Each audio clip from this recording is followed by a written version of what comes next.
విలక్షణమైన నటనకి పరిపూర్ణమైనటువంటి రూపం కోటా శ్రీనివాసరావు గారు. మహానటుడు, ఒక లెజెండరీ క్యారెక్టర్ యాక్టర్.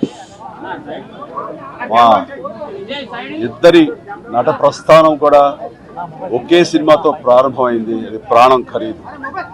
అఫ్కోర్స్ ఇక్కడే నారాయణమూర్తి ఉన్నాడు, నారాయణమూర్తి కూడా ఆ సినిమాతోనే ప్రారంభమైంది అనుకోవచ్చు.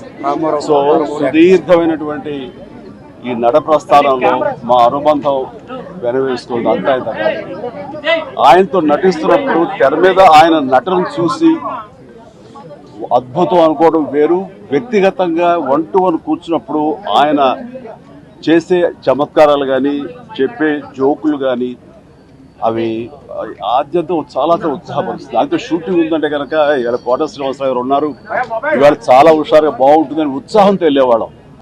అలాగా ఆయనతోటి ఒక అనుబంధం పెనవేసుకెళ్ళింది. ఇంకా ఆయన చేయలేని క్యారెక్టర్, చేయని క్యారెక్టర్, మాట్లాడని యాస మాండలికాలు లేవనే చెప్పాలి.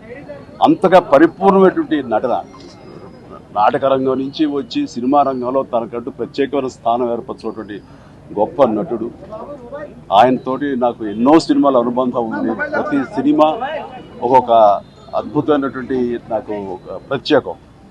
అండ్ అలాంటి మా కోట శ్రీనివాసరావు గారు ఈ రోజున లేరు అనుకోవటం అనేది నిజంగా చాలా తీరని లోటు. అండ్ ఇది వాళ్ళ కుటుంబానికి, పరిశ్రమకి తీరని లోటు. అలాంటి మహానటుడు, అలాంటి వైవిధ్య పాత్రలు పోషించేటటువంటి విలక్షణమైన నటుడు మళ్ళీ వస్తారని అనుకోవటం లేదు. అలాంటి నటుడు మనకు దొరకరేమో కూడా, ఉండరేమో కూడా. అది ఎవరు పూర్తి చేయటువంటి చాలా భారీ నష్టం ఈ పరిశ్రమకి.